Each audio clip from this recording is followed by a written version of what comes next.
we begin our campaign, and I just want to thank all of you. You are warriors. I've been watching the fake news for weeks now, and everything is negative. Don't go, don't come, don't do anything. Today it was like, I've never seen anything like it. I've never seen anything like it. You are warriors. Thank you. We had some very bad people outside.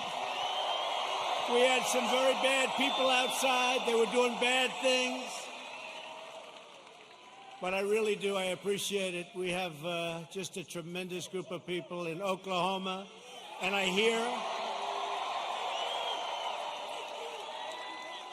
from your two great senators and your governor that we're doing very well in Oklahoma. That's the word. I stand before you today to declare the silent majority is stronger than ever before.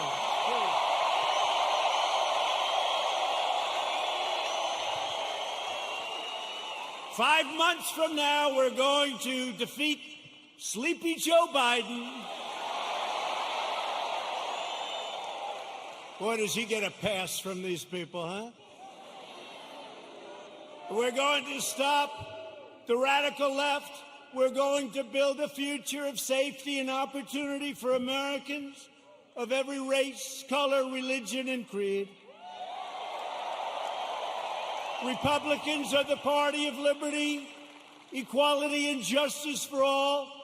We are the party of Abraham Lincoln, and we are the party of law and order.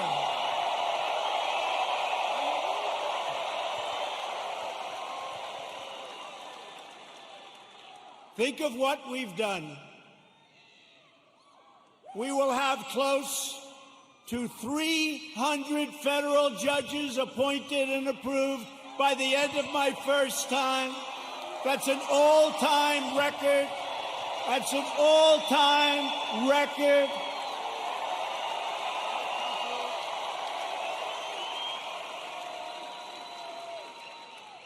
I've always heard how important judges are. Now we know how important they are. Think of that, over 300, around 300 by the end of the term.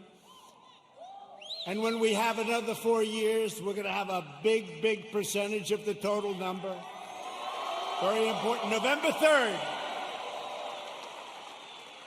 And 2 great Supreme Court judges. So we have 2 justices of the Supreme Court. Justice Gorsuch, Justice Kavanaugh. They're great. They're great.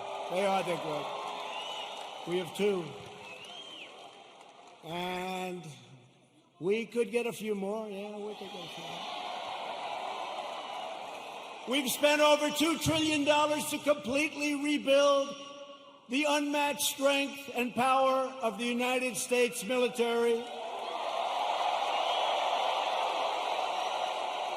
And all of that incredible equipment, whether it's submarines or missiles or rockets or jet fighters, bombers, it's all built in the USA.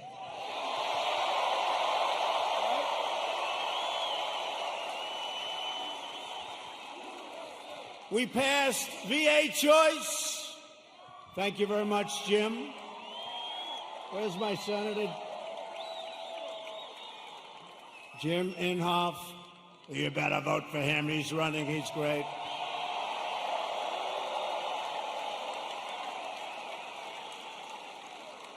But we'll get to him and James Lankford in a second.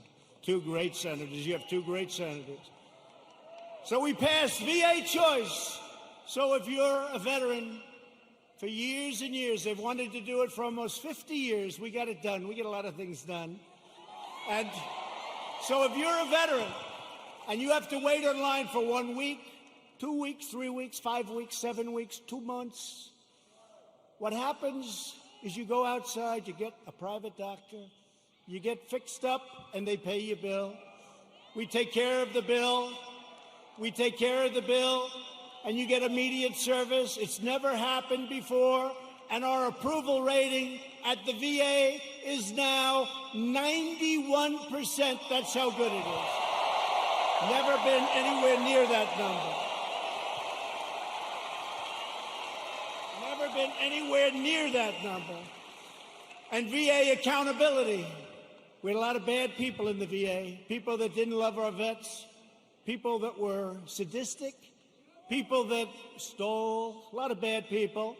You couldn't get rid of them because they were, let's say it could be unions, it could be civil service, right? Let's just say. And so you couldn't get it done. That was another one. For decades and decades, they wanted to get it changed. And I got it done with those people and your congressman, too. Your congressman, who I'm going to introduce. VA accountability, and now somebody treats our veterans badly. And we look at them, and what do we say? We say, you're fired. Get out, right? Get out. They got rid of a lot of bad people that were there for a long time, sort of like me in Washington, draining the swamp. I never knew it was so deep, but it's happening. It's happening. I never knew it was so deep. It's deep and thick and a lot of bad characters. Thank you. We're lowering the price of prescription drugs, making our allies pay their fair share. They get a big bargain on drug prices, and enacting fair trade deals that finally, after all these years, put America first. I've been saying it for a long time. We passed the largest tax cuts in the history of our country. The Democrats want to raise your taxes. Tell me about that. Tell me about that. I guess I'm old-fashioned. You know, all my life, I heard politicians want to lower taxes, not raise them. If you could lower them, you couldn't lose. The Democrats want to substantially raise your taxes. How do you figure that? How do you figure that? And regulation cuts, we passed more regulation cuts than any administration in the history of our country.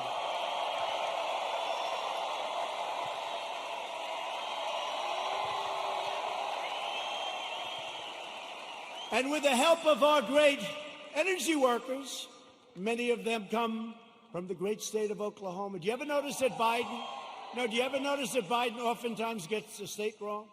He's in Iowa, and he says, it's good to be in Idaho. No, you're in Iowa. He's in New Hampshire, and he says, it's great to be in Ohio. No, you're in New Hampshire. That happens to him all the time. Hasn't happened to me yet. You know, when that happens, there's nothing you can do to make up for it. You might as well just walk off the stage because the speech is a disaster. Cool. Right?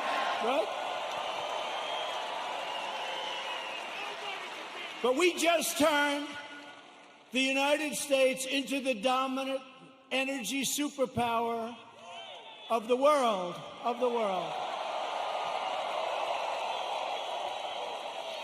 And because of the Chinese virus, what happened about 3 months ago, it looked like we were in big trouble, and we were, and I got it back together. I called Russia. I called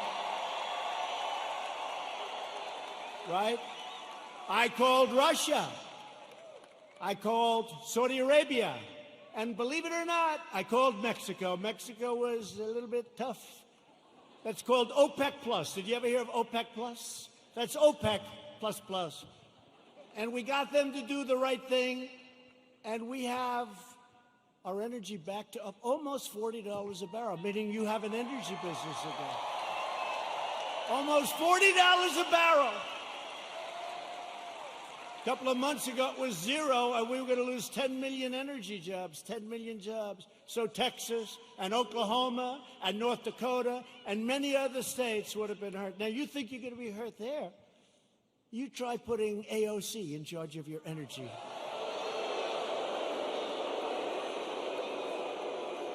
That will make the pandemic look like child's play to the people in energy. She has one problem. It's called petroleum. No president or administration has done more in the first 3.5 years than the Trump administration. Not even close. Nobody. Our incredible success in rebuilding America stands in stark contrast to the extremism and destruction and violence of the radical left. We just saw it outside. You just saw it outside. You saw these thugs that came along. These people call them protesters. Isn't it beautiful? It's so beautiful. No, they're so wonderful.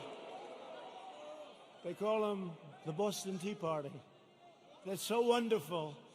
Yeah, they call them. You ever watch fake news CNN? You ever watch where they go?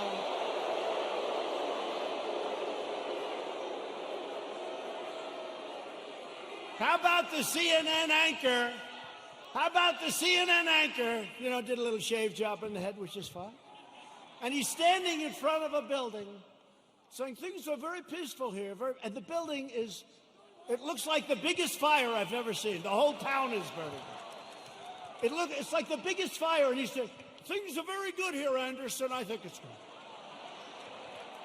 I think it's good. These are wonderful people, Anderson. You ever see that? Looked like the world was coming to an end. And you know, we did something in Minneapolis. After watching for 3 or 4 days, I called. I said, you got to get out. You can't protect yourselves. I got them to take 8,000 National Guardsmen. And in 1 hour, it all ended. And they rode through the next 3 weeks with no problem.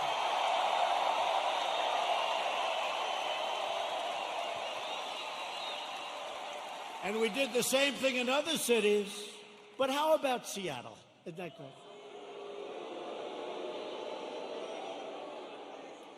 So they take over a big chunk of a city called Seattle. I mean, we're not talking about some little place. We're talking about Seattle. Have you ever been to Seattle? They took over a big chunk, and the governor, who's radical left, all of these places I talk about are Democrat. You know that. Every one of them. Every one of them. And I have an offer out. I said, anytime you want, we'll come in, we'll straighten it out in 1 hour or less. Now, I may be wrong, but it's probably better for us to just watch that disaster.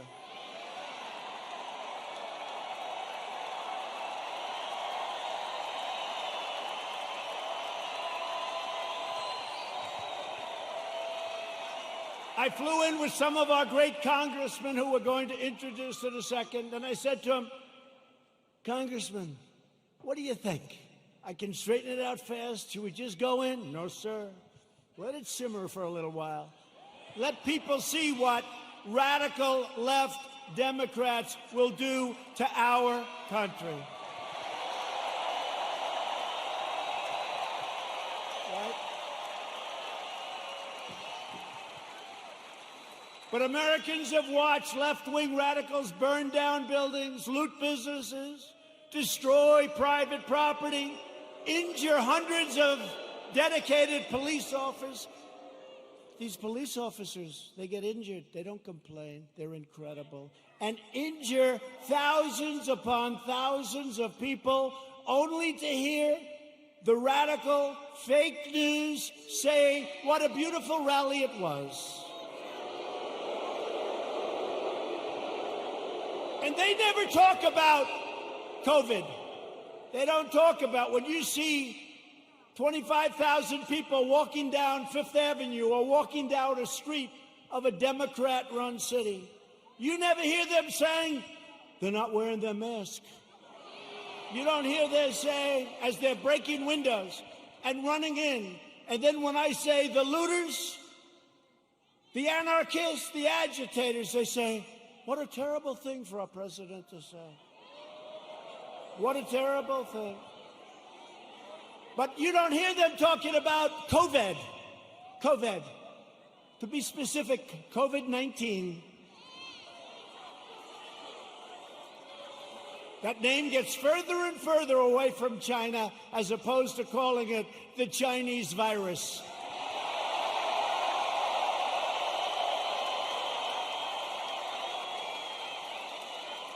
And despite the fact that I have done a phenomenal job with it, I shut down the United States to very heavily infected, but all people from China in late January, which is months earlier than other people would have done it, if they would have done it at all. I saved hundreds of thousands of lives. We don't ever get even a mention. Then I closed it down to Europe early. Closed it down because I saw what was happening. And by the way, most people said, don't do it. Don't do it. We saved hundreds of thousands of lives. And all we do is get hit on like we're terrible. And what we've done with the ventilators and with the medical equipment and with testing, testing is a double-edged sword. We've tested now 25 million people. It's probably 20 million people more than anybody else. Germany's done a lot. South Korea's done a lot. They call me, they say, the job you're doing. Here's the bad part. When you do testing to that extent, you're going to find more people. You're going to find more cases. So I said to my people, slow the testing down, please. They test and they test. We got tests that people don't know what's going on. We got tests. We got another one over here. The young man's 10 years old. He's got the sniffles. He'll recover in about 15 minutes. That's a case. Add up to it. That's a case. That's a case.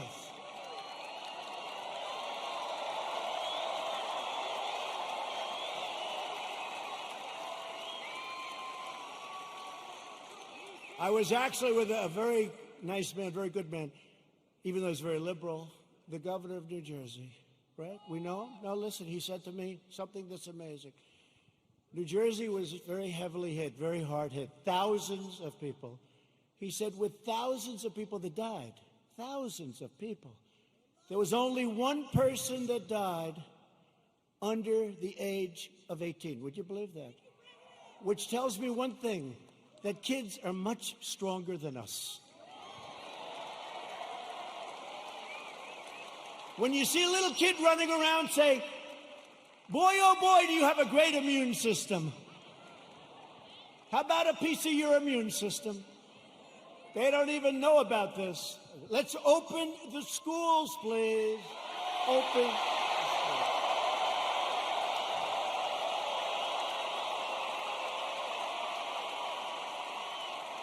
Open the schools. We got to get them open. In the fall, we got to get them open.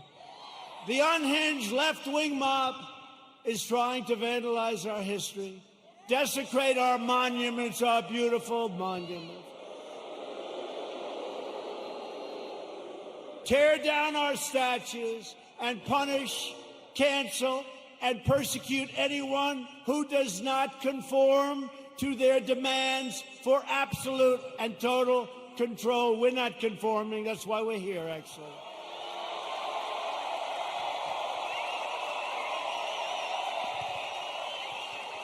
This cruel campaign of censorship and exclusion violates everything we hold dear as Americans. They want to demolish our heritage so they can impose their new oppressive regime in its place. They want to defund and dissolve our police departments. Think of that. I heard it for the first time 2 weeks ago. I said, well, that one, they're only kidding. I said, they're not. Minneapolis, you see what's going on? They're not kidding. They got a lot of problems. They'll have a lot of problems. Hey, it's 1 o'clock in the morning, and a very tough, I've used the word on occasion, hombre.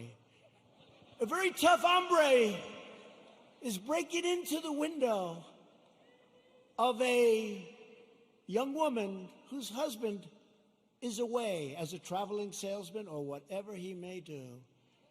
And you call 911, and they say, I'm sorry, this number is no longer working. By the way, you have many cases like that, many, whether it's a young woman, an old woman, a young man, or an old man, and you're sleeping. So what are you going to do, right? So they wanted to fund. They really do. This is a serious movement. And in Minneapolis, the council's already passed it. In Seattle, you see what's going on there. It's even worse, okay? These people are stone cold crazy. They're crazy. So if you want to save your heritage, you want to save that beautiful heritage of ours. We have a great heritage. We're a great country. You are so lucky I'm president. That's all I can tell you.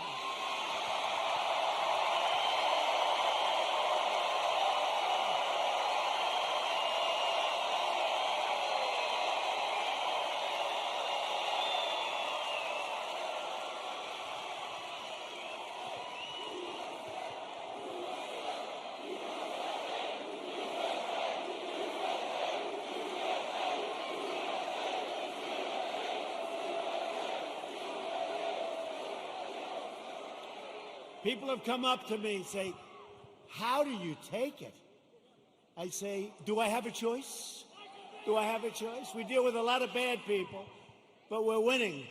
And every once in a while, I'll have one of these days where I'm hit left and right, like even this great event.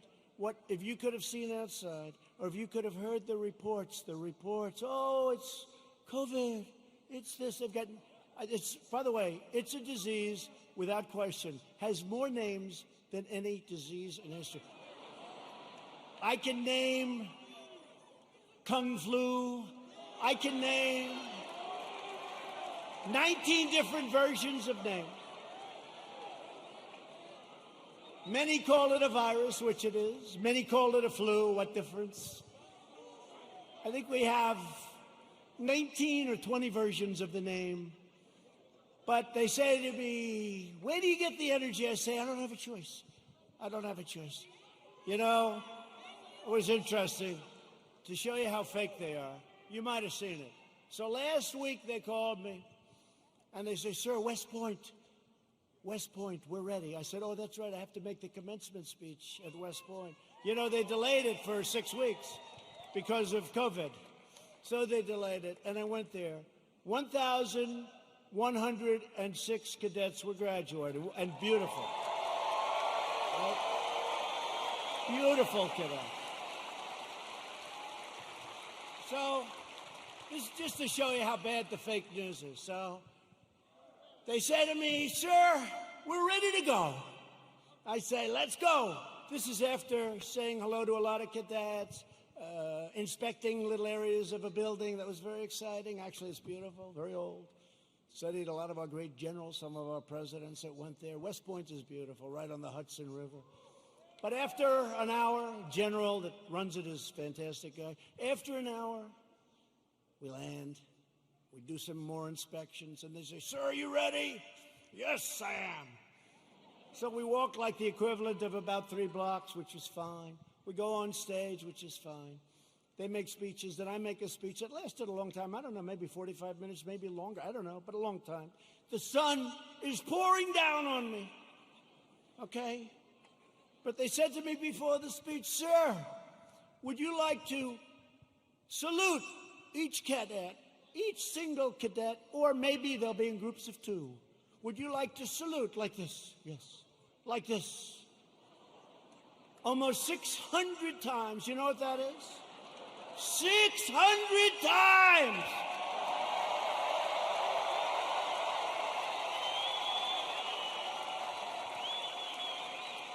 Thank God they were in 2s. Because let me tell you, you do that 600 times, you go home and you say, it's like a workout without a weight, right? 600 times. So I did that. Then the incredible helicopters, brand new, gorgeous helicopters, the Apaches and the other new ones that we just bought. So they fly over.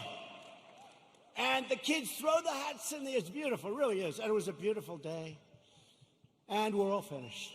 I was on the stage for hours. Hours! Sun, I came home, I had a nice tan. Meaning I had a nice sunburn. No, the sun's going right like that. But I make the speech, right? I salute for probably an hour and a half, maybe more, but around that. Watch, if I'm off by 2 minutes, I'll say, he exaggerated. It was only an hour and 25 minutes. He exaggerated. He lied. He lied. He's a liar. These people are sick to fake news.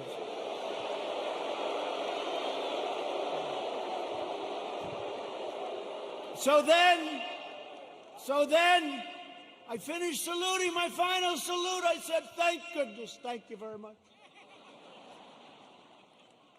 But think of it, so essentially almost 600 times. Now, the general says, sir, are you ready? I said, I'm ready, General. Where are we going now?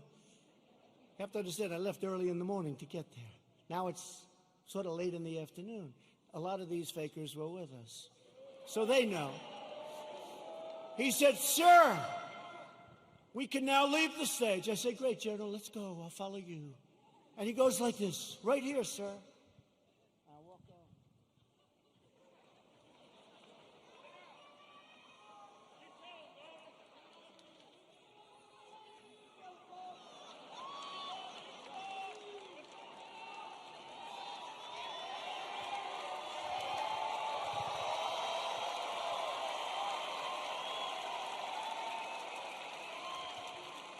And the stage was higher than this one. And the ramp was probably 10 yards long. I say, General! Now you got to understand, I have the whole Corps of Cadets looking at me. And I want them to love their president. I did this big thing. I love them. I love them. They're incredible. And they do. I said, General, I've got myself a problem, General. Because I'm wearing leather bottom shoes, which is good if you're walking on flat surfaces. It's not good for ramps. And if I fall down, look at all those press back there. Look at that.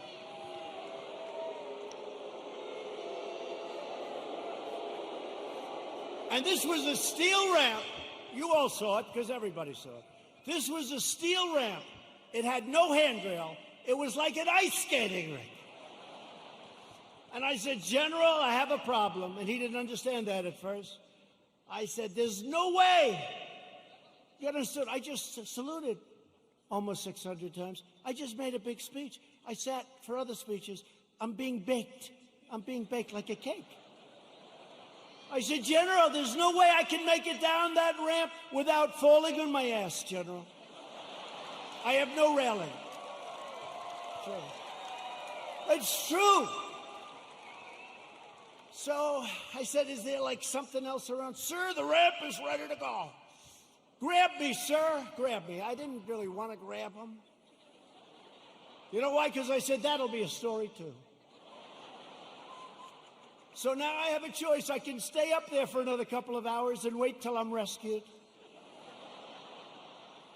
Or I can go down this really steep, really, it's an ice skating rink. It's brutal. So I said, General, get ready, because I may grab you so fast. Because I can't fall with a fake news watcher. If I fall,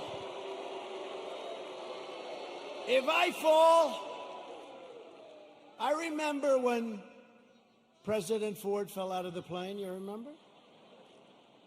I remember when another president, nice man, threw up in Japan. And they did slow motion replays. It's true. Right? It's true. I don't want that, General. Now he's standing there, big strong guy, and he's got these shoes, but they're loaded with rubber on the bottom. Because the first thing I did, I looked at his shoes. Then I looked at mine. Very, very slippery. So I end up saying, okay, General, let's go. I will only grab you if I need you. That's not a good story. Falling would be a disaster. It turned out to be worse than anything. I would have been better off if I fell and slid down the damn ramp. Right? So what happens is I start the journey inch by inch, right? And I was really bent over, too. I didn't like that, you know. I didn't like this picture. This picture, I'm sure, will be an ad by the fakers. So I was bent over, right? And I go like this.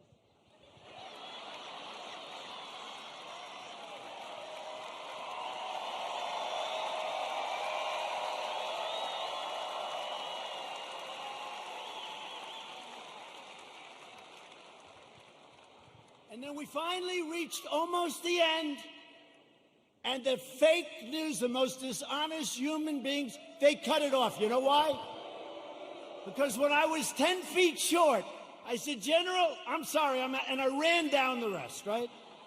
I looked very handsome. That was the only good thing. I wouldn't want to run down the whole thing because the fall there would be definitely bad. So I took these little steps. I ran down the last 10. And by the way, their tape, take a look. In almost every instance, it ends just before I run. And they said, here was the #1 trending story. I called my wife. I said, how good was that speech? I thought it was hey, look, I will tell you when I make good ones and bad ones. Like so far tonight, I'm average. Okay? But we're having fun. We're having fun.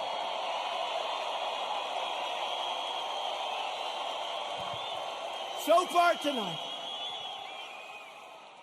But I called my wife and I said, how good was it, darling? She said, you're trending #1. I said to our great First Lady, I said, let me ask you a question. Was it that good, the speech, that I'm trending #1? Because I felt it was really good. No, they don't even mention the speech. They mentioned the fact that you may have Parkinson's disease. It's true. It's true.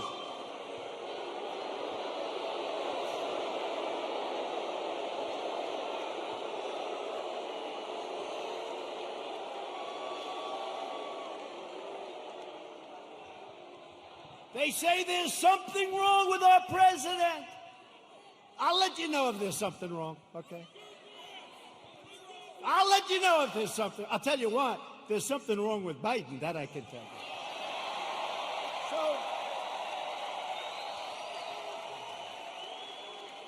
So then my wife said, well, it wasn't only the ramp. Did you have water? I said, yeah. I was speaking for a long time. I didn't want to drink it, but I wanted to wet my lips a little bit. You know, you're working hard up there with the sun pouring down on you. I love this location. The sun's like this. This way they save on lighting, right? That's why they did it probably. So what happens is I said, what does it have to do with water? They said, you couldn't lift your hand up to your mouth with water. I said, I just saluted 600 times like this. And this was before I saluted. So what's the problem? She said, well, I know what you did. You had on a very good red tie. That's sort of expensive. It's silk because they look better. They have a better sheen to them. And I don't want to get water on the tie. And I don't want to drink much. So I lifted up the water. I see we have a little glass of water. Where the hell did this water come from? Where did it come from? And I looked down on my tie, because I've done it. I've taken water, and it spills down into your tie. It doesn't look good for a long time. And frankly, the tie is never the same. So I put it up to my lip, and then I say, because I don't want it to, just in case. And they gave me another disease. They gave me another disease.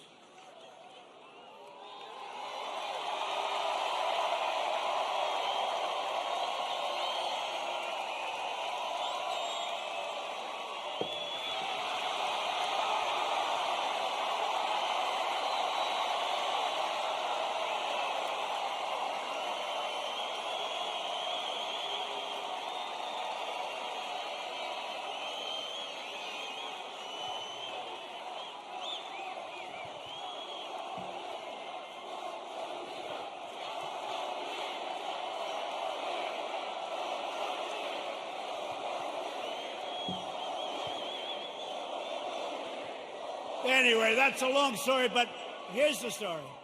I have lived with more the ramp than the water, but I've lived with the ramp and the water since I left West Point. Not one media group said I made a good speech or I made a great speech. But the kids loved it because they broke their barrier, which wasn't good in terms of COVID. But they broke their barrier and they wanted to shake hands. They wanted to, and I don't want to tell anybody, but there were a couple of kids they put at the end. I actually shook their hand, okay? I actually shook it. Because they were excited. They were excited. They're with their president. They were excited. The most beautiful young people, men, women, the most beautiful young people you've ever seen. So think of how you feel, you me. I go there. How did I do? Sir, that was a great speech. You know, all my people, sir, that was one of your best. That was great. I said, that's great. I agree. It was a good speech. I like that speech. They don't mention the speech, but they have me going down this ramp at an inch at a time. It's so unfair. It really is. So unfair. They are among the most dishonest people anywhere on earth. They're bad people. Bad people. Okay, that's enough of that. I wanted to tell that story. Does everybody understand that story? The left-wing anarchists tore down a statue of Thomas Jefferson. Now we're getting into the real stuff. They decapitated a statue of Christopher Columbus, except in New York when the Italians surrounded it. They didn't have too much of a chance. Those Italians, I love the Italians. They heard they were going to rip down their beautiful Christopher Columbus, and all of a sudden they circled that thing. They didn't do too well in hurting Christopher, did they? Thank you to our Italian population. We're very proud of you, right? 2 days ago, leftist radicals in Portland, Oregon, ripped down a statue of George Washington and wrapped it in an American flag and set the American flag on fire. Democrat, all Democrat. Everything I tell you is Democrat.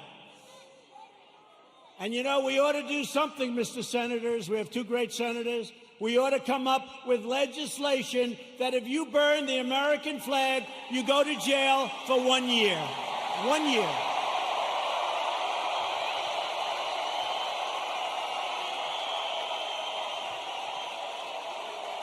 Jim and James, we ought to do it. You know, they talk about freedom of speech, and I'm a big believer in freedom of speech, but that's desecration. That's a terrible thing they do. We used to have things, we don't have them anymore because we want to be so open, so everything, and look what happens.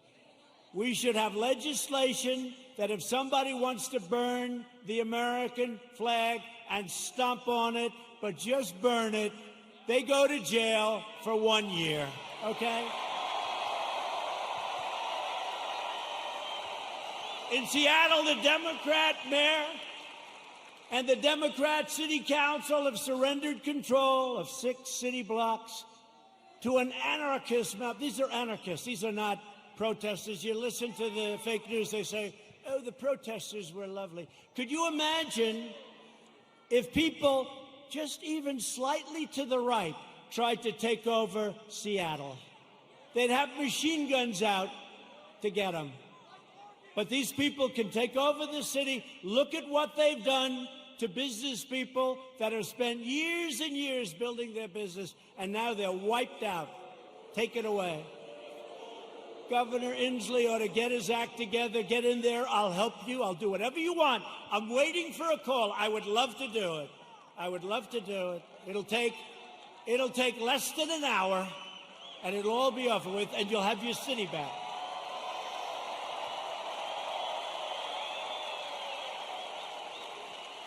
And yet Biden remains silent in his basement in the face of this brutal assault on our nation and the values of our nation. Joe Biden has surrendered to his party.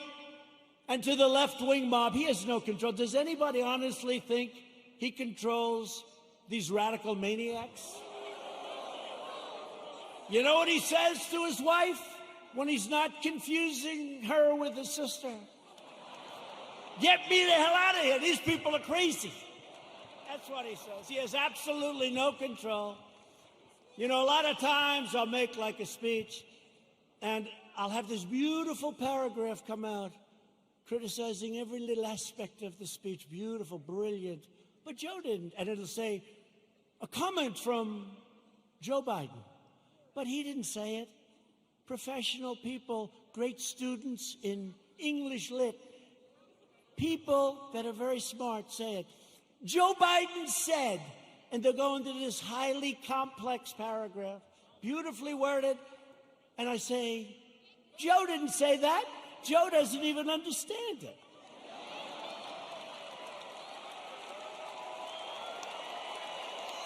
And if Biden is elected, he will surrender your country to these mobsters 100%. Your 401ks, by the way, look at how we're doing in the stock market. Just set another record with NASDAQ. Your 401ks and money itself will be worthless. Your 401ks are doing very well, unless, I don't want to say, if you were stupid, I said, don't sell, don't sell. It went down, but we got it back up. And now NASDAQ, think of it, NASDAQ just set a record, and I think you're going to see a lot of records. And next year, if we don't do anything stupid on November 3rd, you are going to have the greatest economic year we've ever had. That'll be next year. If the Democrats gain power, then the rioters will be in charge, and no one will be safe, and no one will have control. Joe Biden is not the leader of his party. Joe Biden is a helpless puppet of the radical left. And he's not radical left. I don't think he knows what he is anymore. But he was never radical left. But he's controlled by the radical left, and now he's really controlled.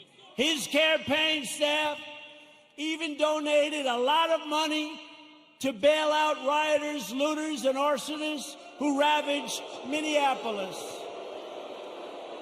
They bailed them out. They put up a lot of money to bail them out, the rioters, the looters. And they were the arsonists. So they'll say, oh, it's terrible what he says about the people of our nation. Maybe some of them aren't even from our nation. The left is trying to do everything they can to stop us. Every hour of every day, including even violence and mayhem, they'll do anything they can to stop us. Look what happened tonight. Look at what happened tonight. Law enforcement said, sir, they can't be outside. It's too dangerous. We had a bunch of maniacs come and sort of attack our city. The mayor and the governor did a great job. But they were very violent people.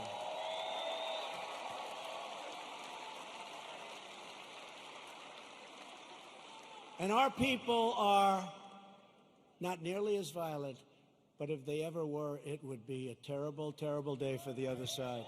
Because I know our people. I know our people. But we will never submit to their threats, and we will never let them destroy our nation. What they did tonight, I saw it on television coming in on Air Force One. One thing about Air Force One, we got plenty of televisions. We have televisions in closets. You open up the closet, got a television. We got a lot of televisions. It's a great plane, great everything. By the way, we ordered new ones. No president wanted to do it. They thought it was luxury. I said, wait a minute. Air Force One is 31 years old. People don't realize that. So I said, they gave me a chart very early in my administration, like, how about the first week? Sir, would you sign for this plane? No, it's actually two planes. Would you sign for this plane? Air Force One. I said, how old is the original or the one we have now? Sir, it's 31, 32 years. And I'd see people coming in from foreign lands that can't compete with us. Rich countries, but they can't compete with you. And they have a brand new, beautiful 747-800, 747. And I said, wait a minute, that country has new and we have a 31-year, so somebody had to do it. So the deal was made, and it was made for a lot of money. I think it was $5.7 or $5.6 billion. Now, in all fairness, it's 2 planes, and there's a lot of stuff in those planes. I won't talk to you about it.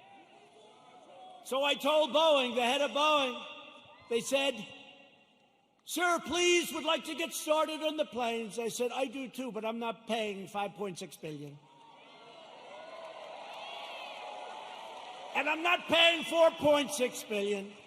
I said it has to have a 3 on the front of it."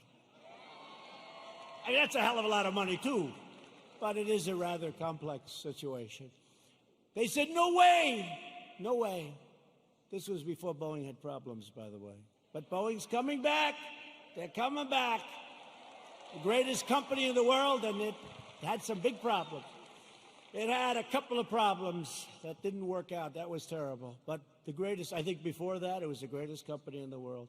It made up 1/4 of a point of our GDP. Think how big that is, one company. It was an unbelievable machine. And then they made a plane, and they did some foolish things, and a terrible thing happened, and all of a sudden, they've gone through hell. But you know what? They're coming back. We're ready to help them if they need it, but they're coming back, and they're coming back strong.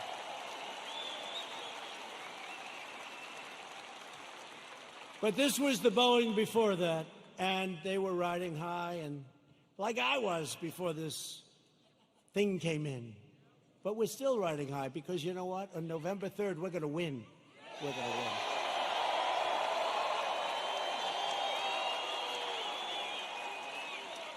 So they came in, and they said, no, we want, no, we 5.6 billion, whatever it was. If I'm a little bit off, they'll go crazy, you know. Whatever. But it was a lot. 5.6 billion. Nope, got to have a 3. Got to have a 3. Call me up. Nope, cancel the contract. I said, cancel the contract. I want to cancel. I said, General, can you cancel the contract? He said, yes, sir. I'm very proud of it. Oh, good. Cancel it. Okay, sir. By the way, to cancel it, do you have to pay anything? Yes, sir. We have a cancellation fee, sir. How much is it, General? $250 million, sir. I said, what? Sir, we made a good deal. $250 million to cancel. You mean if we don't buy the plane, we have to hand them $250 million? That's not good, right? Look at these two guys. They're looking. By the way, that's like a good story compared to some I could tell you, like with aircraft carriers. So they said $250 million, or I always say this, or around that number, because I'm off by a little bit. They say, oh, he exaggerates. I look at numbers all day long. That's what I look at for years now, for my whole life when you think of it. $250 million cancellation fee, sir. He was very proud of himself. What a great deal. I say, General, don't cancel. Don't cancel. Just tell him I don't want the planes. Don't put anything in writing. Don't put it in writing, General. Why, sir? Because I don't want to pay $250. True. Do you hear that, Jim? Jim Inhofe, he's great. You hear that, Jim? You know that story. He does a great job. So here's what happened, the bottom line. Boeing says, no way, no way, no way. The next week they say, no way we're doing it. The next week they said, how about $5 billion? I said, no way, no way. The next week they said, 4.8. I said, nope, it's got to have a 3 on the front of it. Don't you understand, you dumb son of a bitch? Don't you understand?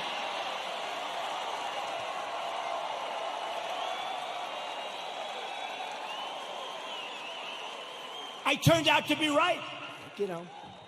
Turned out to be right. Nobody gets that? No, got to have a 3. Next day, they come back. 4.5 is our best offer. Nope, I'm not doing it. I'm not doing it. Come back when you're ready. A month goes by, another month. They never heard about it. They never heard from me. They thought I was serious. I was. And they came back at $4 billion. That's a lot of money. But I saved like $1.6 billion or $1.7 billion. Nobody wants to talk about it. Nobody wants to talk about it. When I get foreign nations to pay us billions and billions of dollars, Nobody wants to talk about that. When I take soldiers out of countries because they're not treating us properly, Germany is an example. I mean, I have a German heritage, like some of you. I said, let's get it down from 50,000 to 25,000 because they're delinquent. For many years, they're delinquent. They haven't been paying what they're supposed to be paying. They're paying 1% instead of 2%, and 2% is a very low number. And they say, yes, we think by 2030, maybe 2032, we could get current. I said, no, Angela. Angela, please. Don't say that, Angela. It's true. You know who I'm talking about. Nice, by the way, very nice woman, very good negotiator. I said, Angela, that's a long time. This was in 2019. She said 2032. I said, no, Angela, that's not working. But I said, what about, because now they want to get current, but I said, well, what about the last 25 years, all the money you owe us? Everybody forgot about that. They forget about all the money that wasn't paid. I said, what about the $1 trillion that you really owe? So we're negotiating, let's see. But in the meantime, we're reducing our troops. Remember this, remember this. We're supposed to protect Germany from Russia. But Germany is paying Russia billions of dollars for energy coming from a pipeline, brand new pipeline. So they pay the country we're supposed to protect them from. They pay billions of dollars to that country. We're supposed to protect them. Excuse me, how does that work? How does that work?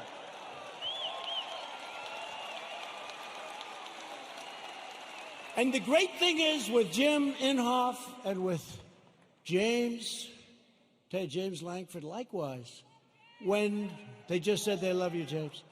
When they hear it, they get it. A lot of people don't get it. They get it.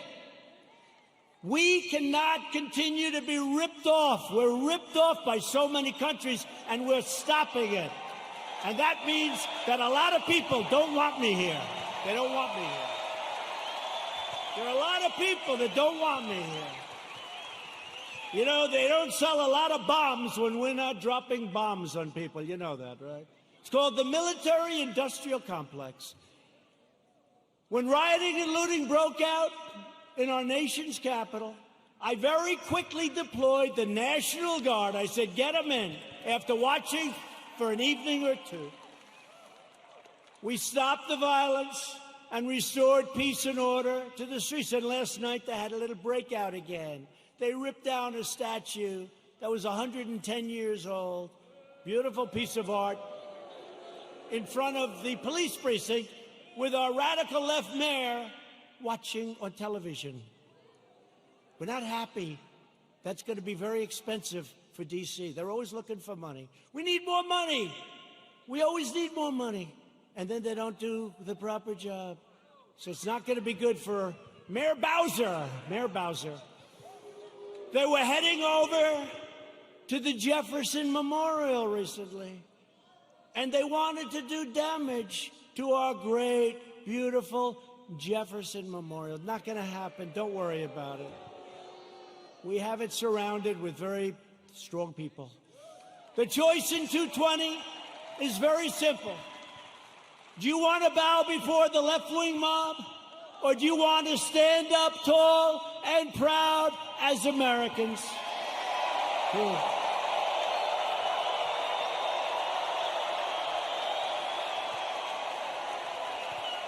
And explain this to the NFL. I like the NFL. I like Roger Goodell, but I didn't like what he said a week ago.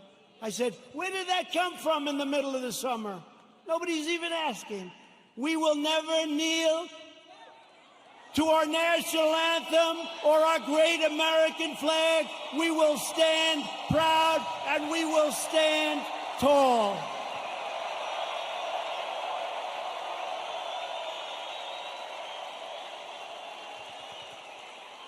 I thought we won that battle with the NFL.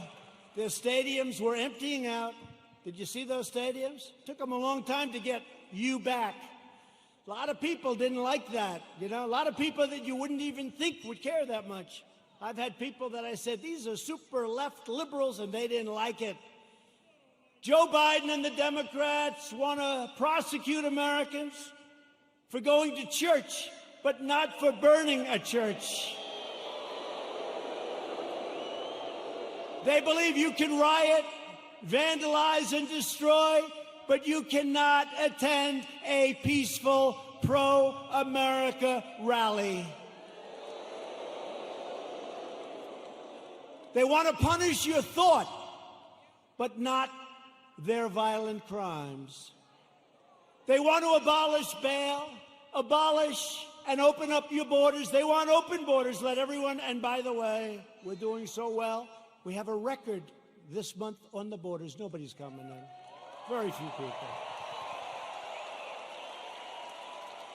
And they want to abolish ICE, our great people from ICE who send the roughest, toughest, meanest people that you've ever seen or ever heard.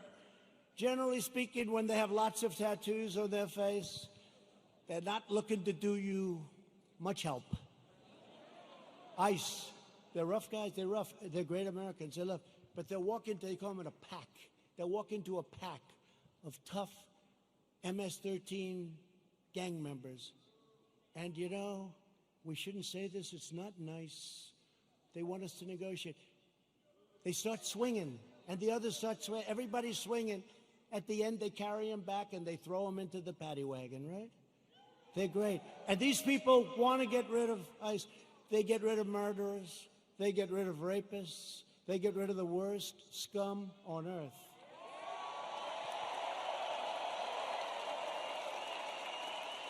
And when I called them animals, I said they're animals. And Nancy Pelosi, they cut up a young woman. They cut up a young woman, and her friend cut him up with a knife because it was more painful, dead. Cut him up with a knife because it's more painful, takes longer than shooting a gun. They cut him up. I said, these are animals. And Nancy Pelosi said, these are human beings, they're not animals.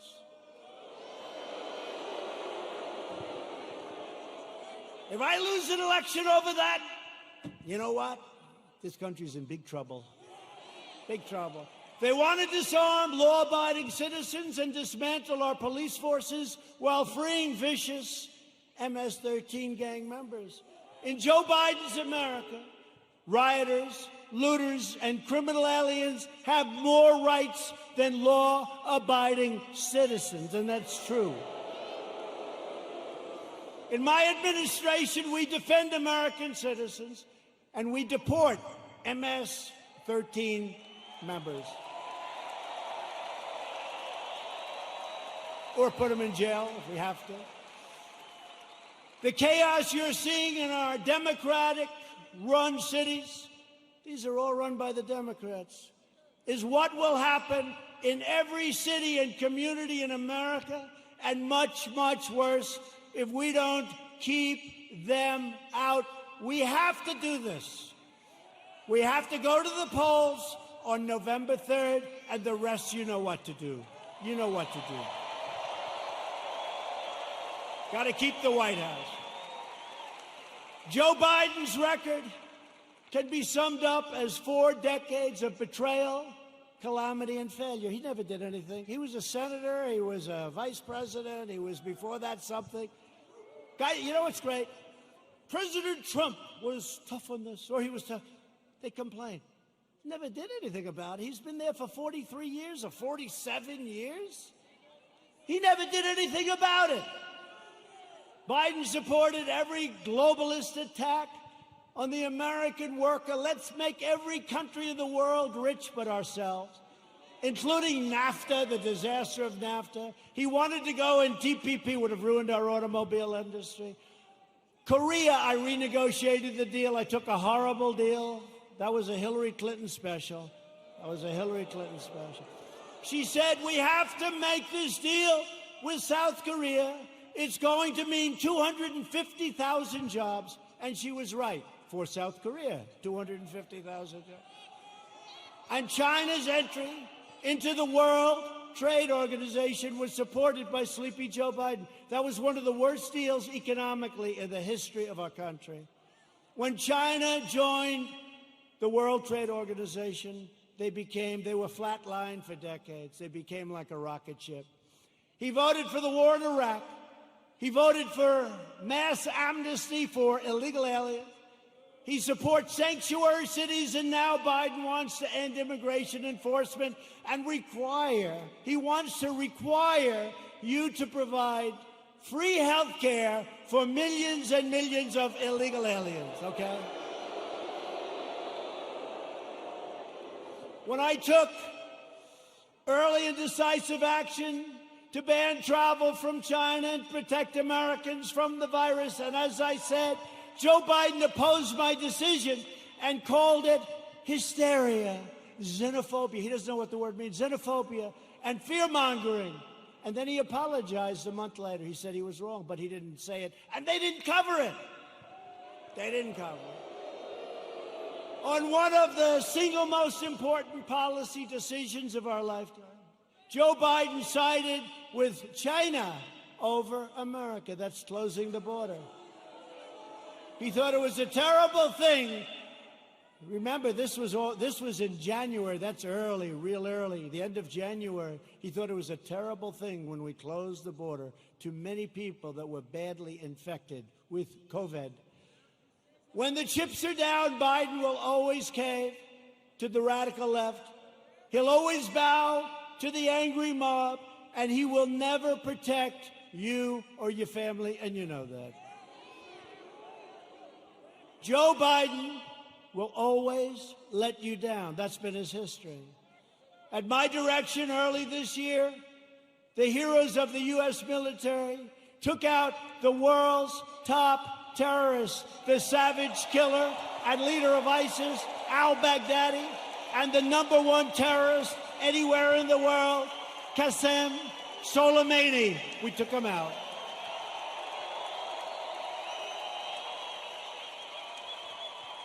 Joe Biden opposed killing Soleimani.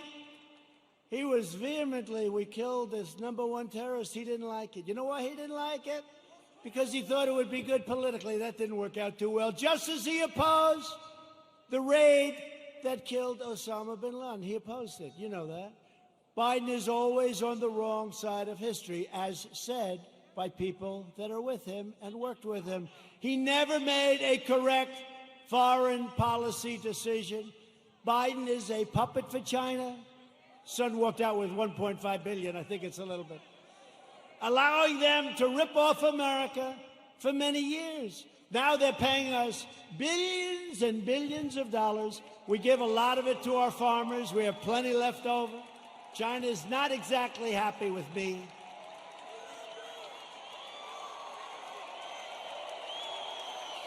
Billions.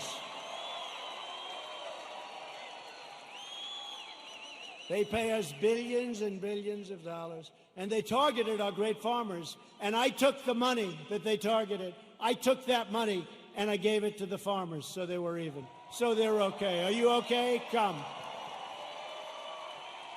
Doctor, please. Doctor. Thank you.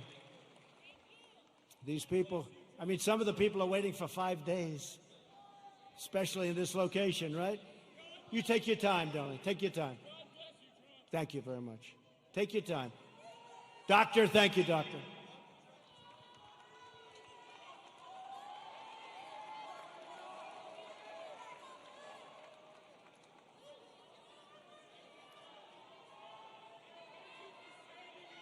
Thank you.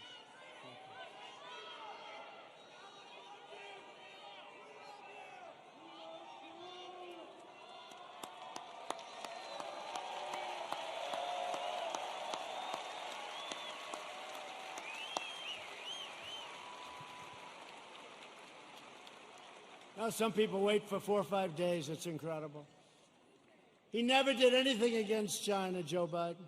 And that's why they desperately want him to win. They want him to win so badly. Iran wants him to win so badly. Let me tell you, I'm going to make a very fast deal, the best deal you've ever seen. I've already made one with China, but I can make even more.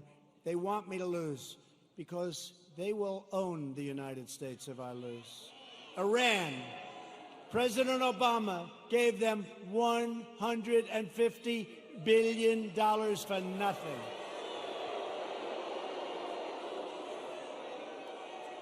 And almost more incredibly, he gave them $1.8 billion in green cash, beautiful cash.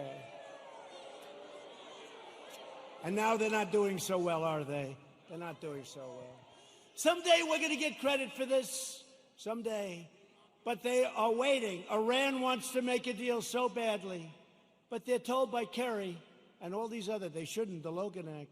But they're told by Kerry and all these people, wait, because if Trump loses, you'll own America. You're going to own it. They'll say you own it. So I don't mind. I told them, we can wait. But when I win, you're going to pay a much higher price than if you made a deal. Now it's true. True. Told them that. I told them that. And look what happened to Biden in Ukraine, where his son's paid $83,000 a month and he was jobless. Give me a break. $83,000 a month, more than anybody. If Joe Biden were to become president, an emboldened left will launch a full-scale assault on American life. You know that. They'll expel anyone who disagrees with them. Look what happens when you disagree. You use a term that's perfect and they're not happy with it. They call you a racist. They call you a horrible person. They want to crush religious liberty. They don't want religion. Silence religious believers. Indoctrinate your children with hateful and vicious lies about our country. Subsidize late-term abortion and after-birth execution. They want to take away your guns through the repeal of your Second Amendment as sure as you're sitting there. In fact, to even put the big gun grabber, Beto O'Rourke, who made a fool out of himself when he ran for president, they put him in charge of guns. Lots of luck on your Second Amendment. Just remember I said it. Hopefully you won't have to think back about it too much, because it won't matter. Hopefully it won't matter. No, Beto O'Rourke, who wants to give up guns, is in charge of the Second Amendment. The Dems will also eliminate private health insurance, ban fracking, that's not good, and American energy will be in a position of weakness like it's never been before, and that's after we built the greatest energy country anywhere in the world by far. And they want to appoint Supreme Court justices who will utterly obliterate your Constitution. And you now see how important the Supreme Court is. Think if we didn't have two justices that I think have been very, very, very good. But think how important it is. Think how important it is. And we still, I guess it's, I don't know if it's an equal court. It's almost like we're a minority court, right? It's almost like we're a minority court. The recent Supreme Court cases prove that if Joe Biden is elected, he will stack the court with extremists and the forgotten men and women. Together with everyone else, we'll lose everything. The forgotten men and women. I campaigned on the forgotten. These are great people.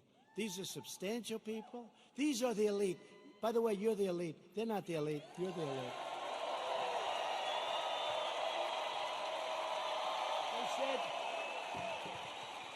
somebody 2 days ago said, sir, the elite are really working hard on trying to destroy you. I said, yeah.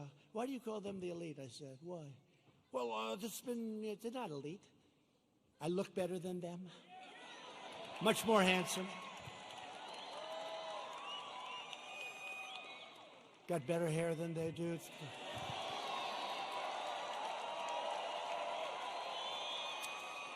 I got nicer properties. I got nicer houses. I got nicer apartments. I got nicer everything. I ran for politics once, just once in my life, and I became president of the United States.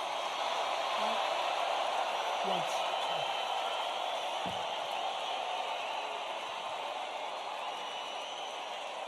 Just once. And hopefully, if you get out and vote, we'll do it one more time. We won't even toy with them about 3 or 4 more times. We won't. We'll do it one more time. We'll be 2 for 2, and our country will never, ever be stronger.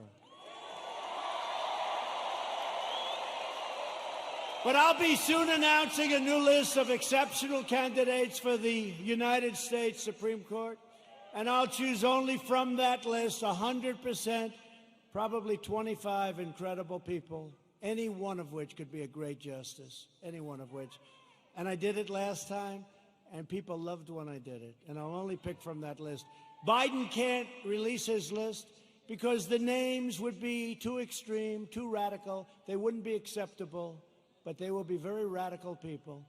People don't understand, but we actually won on DACA yesterday. We actually won because they basically said, you won, but you have to come back and redo it. It's almost like, gee, come on back, your paperwork was no good. But we're going to be refiling, but don't let it get you. Everything's going to work out really good. Everything's going to work out good. It was great. I mean, it would have been nice if we won it. Everybody said, oh, you're going to win DACA. You're going to win DACA. That's easy. You got to win DACA. That's easy. They all said it. And they came back and they said, we don't like what you did with your paperwork, essentially, right? So we're refiling it. Most people would say, oh, we lost. We didn't lose. We're going to refile it. And everything is going to work out for the young people, most of whom aren't so young anymore, by the way. But we're going to work it out for everybody. Biden is fully controlled by the fringe of his party. He is their pawn. He doesn't even know where the hell he is, let's face it. He installed socialists, Alexandria Ocasio-Cortez, to be in charge of his environmental policy and his energy. You can forget petroleum. How does Oklahoma feel about being petroleum-free? Not good, right? Our country will have no energy. Our country will have nothing. Oklahoma, Texas, North Dakota, and many others will all be out of business. I don't think that's going to work out too well, but she's actually in charge of environmental policy, and you know what that means. She doesn't even want wind. She doesn't want those bird-killing machines that go round and round. You want to see a lot of birds that are dead? Go under a windmill sometime. She wants us to go back to the Stone Ages because she's got no sense, no credentials. She's got a little charisma, not much, but she doesn't have a clue. You know it. But she's in charge of the environment. No airplanes. We can forget Boeing, I guess, come to think of it, right? We talked about Boeing. We could forget Boeing. Let's cancel those brand new Air Force Ones, right? Likewise, Representative Ilhan Omar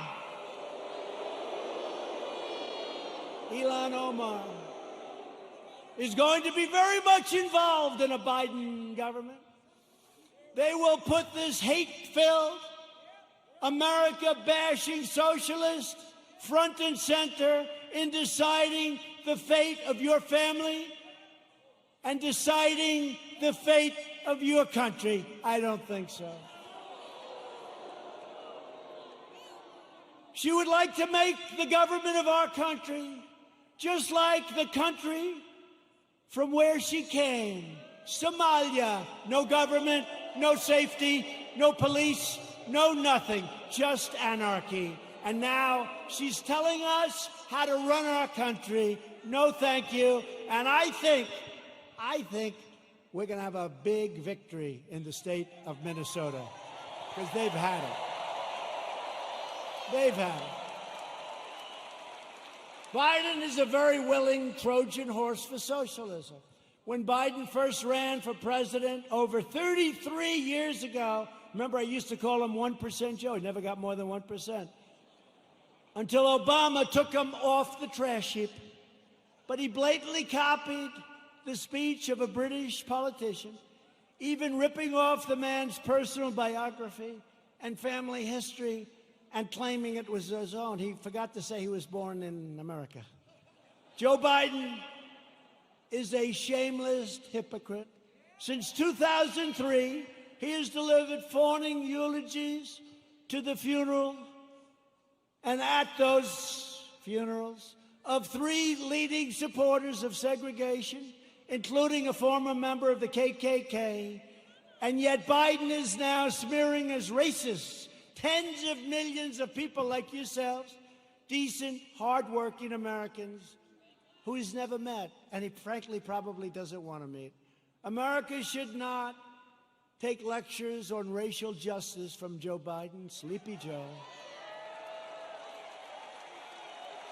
A man who praised and partnered with segregationists, shipped millions of black American jobs overseas, and everyone else's jobs too, by the way. If I didn't come along, we're building auto plants, we're building everything.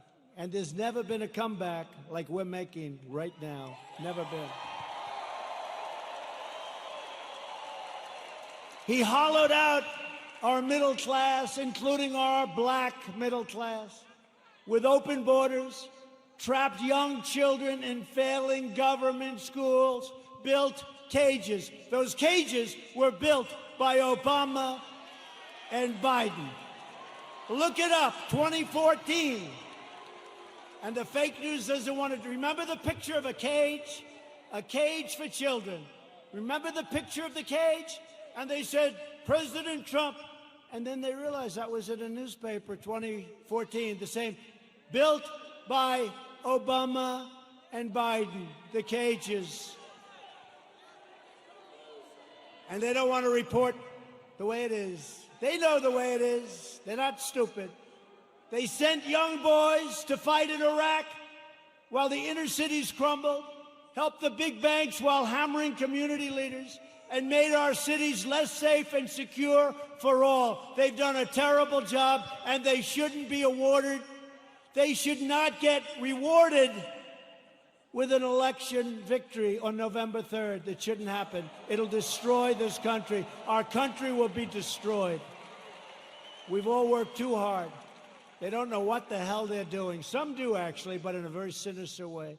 Virtually every policy that has hurt black Americans for half a century, Joe Biden has supported or enacted. I've done more for the black community in 4 years than Joe Biden has done in 47 years.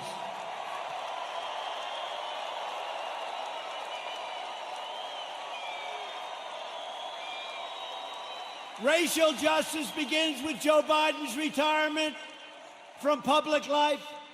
We are joined tonight by many outstanding Republican leaders. These are great people. We have 2 of our most distinguished, hardworking, wonderful friends, senators. They do a great job. Senator Jim Inhofe and James Lankford, please stand up.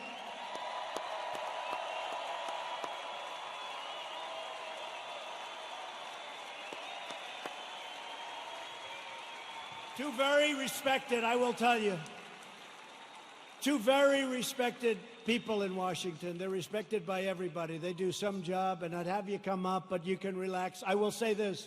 Jim is running on November 3rd. Jim Inhofe. He's running on November 3rd. I don't even know. Does he, hey, James, does he have any competition? Is somebody actually running against? There's no competition that he's got. I know he's got James's support. He's got my support. I give him 100% endorsement. Jim Inhofe. I give it to James, too, but he's not running this time. Thank you. Jim, great job. Thank you very much. What a great senator he is. Also here is a man who's respected by so many. He's a little bit right of the people we've been talking about tonight. Senator Tom Cotton of the great state of Arkansas.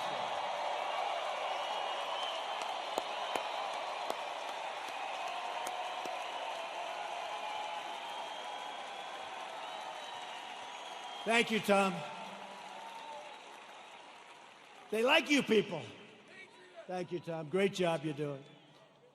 We're glad to be joined as well by a man that I've gotten to know. He's done an incredible job with COVID and with everything else he touches.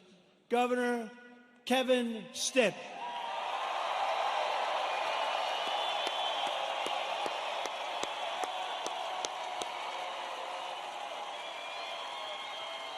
Thank you both. Thank you both for being here. Thank you.